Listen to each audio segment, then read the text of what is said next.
Okay lang pare. Napatawag ka. Si Mrs.? Nandito. Pero sige, kwento ko lang. Ako bahala dito. Oh, sinundo niya? Ano ginawa niya? Sinampal niya yung asawa niya? O tapos, sinipa, pinagulong pa uwi. Grabe talaga si kumpare.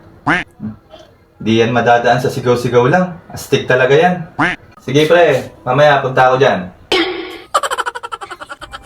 Ma, narinig mo yung ginawa ni kumpare din sa asawa niya? Ayun, pinagulong pa uwi. Eh ano naman ngayon? Iinom kami mamaya. Huwag mo akong susunduin.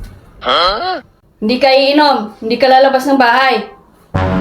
Anong sabi mo? Baka gusto mong... Hello pre. Hindi ako makakapunta. Hindi naman sa hindi ako pinayagan ni Mrs. Kaso hindi kami magkapareho ni kumpare. Ayoko lang kasing masaktan yung asawa ko. Next time na lang pre. Hindi totoo yan.